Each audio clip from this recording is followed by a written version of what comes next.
Hi, welcome to the Refrigerator Moms. I'm Kelley Jensen, and I'm here with Julianna Scott. And today we're talking about friendships. We had this freewheeling conversation in my office the other day because friendships change, evolve. Sometimes they don't give you what you need. And when you pile autism on top of it, we have had some times, right? We have. Fortunately, I want to highlight, obviously, our friendship is a highlight. A pillar. Absolutely. And it really shows, how important it is to have friends who not only are sharing your experience, but also, you have more in common than just that. Well, 100%. And, we have very different children. Very. And we could have had it could have very easily, and we all have had situations where we've had friendships that have sort of died on a vine because the children were going in different directions. And it doesn't have to be that way. We're living proof of it. You've got a son that is living independently in another part of the country. I have a son that, he's doing fine, but he's got different challenges, right? Yeah. So our friendship has endured. It has come to the next level. We're now working together, which is a thrill of a lifetime. So how did we survive that without going our separate ways because our kids were at different levels? Yeah. Friendship was a topic I really wanted to talk about because obviously our friends are so vital to our own happiness. But the friendships within the disability world, within the autism world, that has its own unique kind of possible challenges. So I experienced being in moms groups. You weren't in these moms groups, but sometimes I was in autism moms groups where you do feel like there's a hierarchy. Yeah. Like you feel like that if your child is on one end of the spectrum and other moms have kids on another part of the spectrum, that, that their challenge is greater than yours, and that you kind of have to defer to them and acknowledge that what they're going through is harder than what you're going through. So then you feel like there's some sort of guilt involved, or like, I don't have to deal with that. But then, then that you also feel like, well, I am going through stuff. I mean, this is my life, and It is upside down, and, we're struggling with this. But I think that there are some moms, maybe it's an acceptance thing, maybe it's something else, or maybe it's just how they can feel some validation too. Yeah. I don't know, but I definitely didn't feel comfortable in that group because I did feel like my son was on, a higher functioning part of the spectrum. And so I just didn't feel like it was the place for me. Right. I didn't feel that included. But I mean, I've never felt that way with you. And I have other friends with children with severe disabilities. And, there definitely seems to be more of an appreciation that we're all going through something. And there's peaks and valleys. Right. First rule, this is for any friendship. This is for anybody that wants to have lifelong friends. Don't compare, don't compete. Yeah. And it sounds easier to do than it is, but it is you say it, but you have to practice it. So when you find yourself comparing your children, comparing yourself, and with some people, it's hard to do because people have a need to talk about their children's accomplishments. Yes. And so you automatically are, well, my kid's not doing that. Or, the question to ask yourself is, why does this person need me to know how their child is doing? What is it about the need to brag, right? People who brag need to. So when you're starting to feel the checklist of the comparison checklist, why does this person need me to know that? And, ultimately, if it doesn't serve you, maybe they're not a friend for you.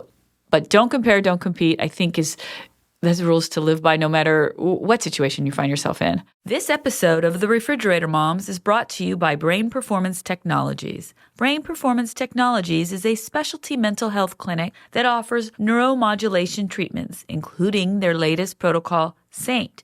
SAINT, or Stanford Accelerated Intelligent Neuromodulation Therapy, was developed at the Stanford Brain Stimulation Lab to provide rapid and lasting relief for patients struggling with treatment-resistant depression and major depressive disorder. SAINT delivers amazing results after only 5 days of treatment, including a 79% remission rate. The team at Brain Performance Technologies is licensed and trained to offer this protocol to qualifying patients.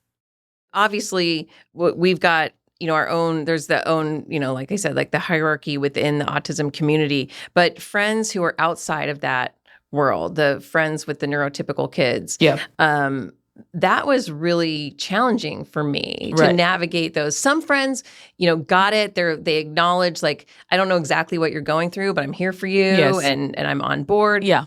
And then there were the people who, were really insensitive to the fact that maybe they were bragging about what their kids were doing in a particularly low moment for me. And it's just like, read the room. Yeah. And sometimes they just don't, and it's like, I can't listen to that. Yeah. Like, for my own sanity, I can't listen to you brag about, your kid hitting all these milestones when I don't know if my child will ever hit those. Right. And right now I'm in that fix it mode. I'm Right. trying to do everything I can. Right. And I just can't listen to that. Like, that's not helpful for me.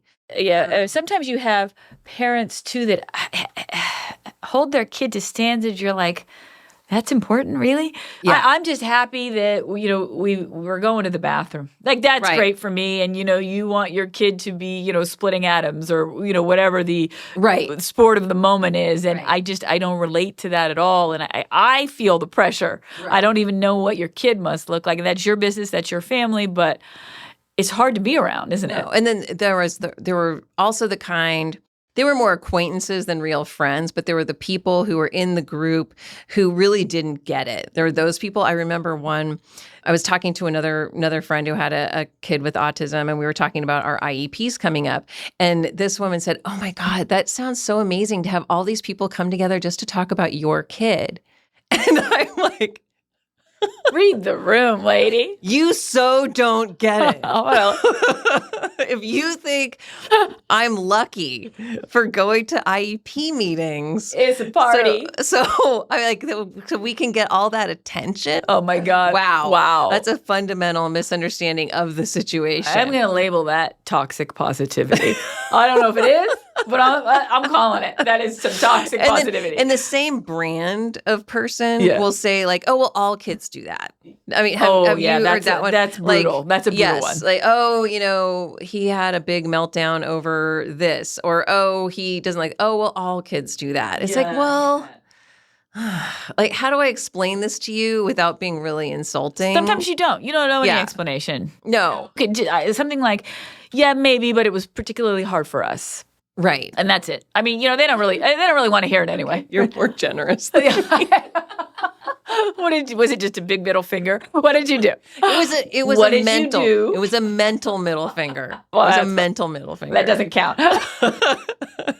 I did have a situation with a friend where my son was going through this thing where he wanted to knock on everybody's door, and he was just trying to figure out socializing, and he went about it horribly wrong, of course, where you knock on the door. If you don't answer, you just keep knocking. You ring the doorbell, and it was also during the time when he wanted independence. He wanted to go to the neighbor's door himself, which was frankly fantastic. I would be like, that's amazing. Right. And so I had lovely friends that called me and said, "Hey, he's coming to my door. What do I do?" Right. Okay, you tell him, come on Tuesdays at 4, bring me the mail. You have to tell me one thing you did today. One friend he insisted that he walk inside and tell her what he had for lunch. They were super great, right? And they were on board, and he thrived in their company. And then I had another friend that wouldn't answer the door. He kept knocking. So she texted me and said, "Can you make him stop doing that?" And I did. I made him stop doing it by telling him that she went bye-bye, which is what we used to say. If somebody had a boyfriend and then they broke up, they went bye-bye, right? Right. So she went bye-bye. And that was it. Yeah. And it was kind of painful. But that's it. That was what I needed to do for her family, and that's what I needed to do for my family. And she wasn't interested in how can I help. Right. She was just interested in how can I protect my kids from, this irritating behavior. And I respect that, but I also got to do what I got to do, right? Right. I know that this isn't, just us. This is a phenomenon that happens with moms, I'm sure dads too, with kids with special needs, that we lose friends. Yeah. So for a variety of reasons. Sometimes it's that disability is scary. Yes. That if they have children that are similar of age, they don't want that to be their reality. Yeah. Sometimes, they're just not equipped to do that. They just don't have, I guess, I don't know what it is, a certain lack of empathy or compassion, or maybe it's just, fear. Or that they're looking out for their family and they're doing what they think is right, and it might be right in the moment. They might. I have no idea if this person regrets that the way she handled it. I don't know. Yeah. I certainly have no regrets, and I have no. I don't need anybody to be helpful if that doesn't come naturally to them. No, absolutely not. This episode of The Refrigerator Moms is brought to you by Brain Performance Technologies.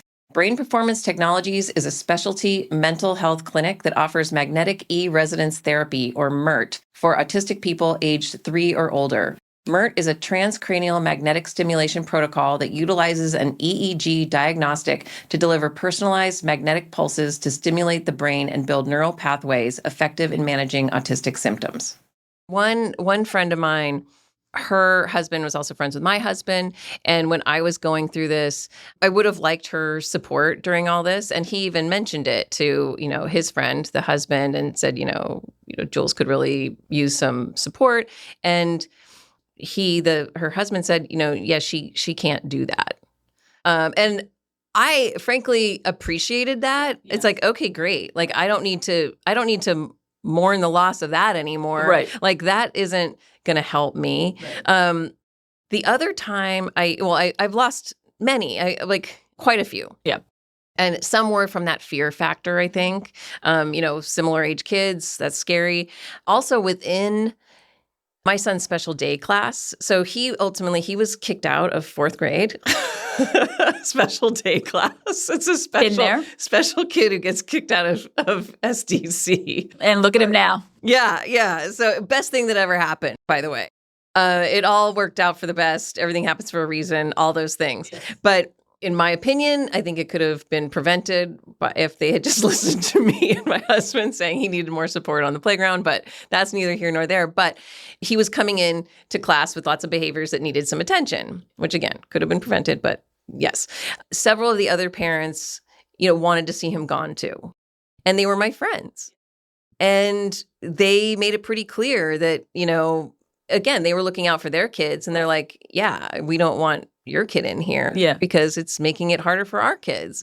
And, one friend tried to sort of make amends for the harsh things she was saying, but she kind of just dug herself in a bigger hole. She was just like, well, trying to explain why. Yeah. And I'm just like, I don't need to hear that right now. Like, I'm struggling with trying to find a new placement for my child. So I just said, I hope you never find yourself in this position. Right. Which inevitably, when you have a child, you're going to be You are going to be apologizing for them in some way, shape, or form. It's just like, that was a sincere hope. But, I'm just like, yeah, I hope this doesn't happen because it hurt. But to come full circle, for all of those, to me, it's like there's that freedom that comes from one of the many silver linings of this situation is you really don't have time for things that aren't helping. Right. And it aren't serving you. Yes. And it's really a good way to just slough off all of that, negative mental energy you're spending. It's like, if that means my world gets a little smaller, that's okay. Right. Because the people in that world are really great people who are, compassionate and understanding. And like to do what you like to do. And, you have to really ask yourself, what do I need from a friend? Right. And until you know what you need, you're going to have a lot of dogs and that are just, that don't, But you also might find some that you never thought you would find. Right. What do I need? What can I give? Right. So the silver lining is you can find some really amazing friends. You can. So. And I'm sitting right by one. That's right. So keep going forward and find your people. That's right. Thanks for listening. Thank you for listening to this episode of The Refrigerator Moms. We have a free download that includes a full list of practical to-dos we shared in this episode on our website. Our refrigerator paper, our version of the white paper, includes additional what would we do's and background information on everything we talked about today. Find it on our website, refrigeratormoms.com, where you can also sign up for our newsletter. We'd also love to hear your questions. Send them in along with future podcast topics by connecting with us on your favorite social media. Thanks for listening. Please note that the information provided in this podcast is for informational purposes only, and it is not intended to be a substitute for professional medical advice, diagnosis, or treatment. Always seek the advice of your physician or other qualified healthcare provider with any questions you may have regarding a medical condition. Never disregard professional medical advice or delay in seeking it because of something you have heard on this podcast. The opinions and views expressed in this podcast are solely those of the hosts and guests. Any recommendations or suggestions made are based on personal experiences and beliefs and should not be taken as definitive advice. It's important to consult with appropriate professionals for personalized guidance. A full list of citations and sources for this episode can be found in our refrigerator paper available on our website.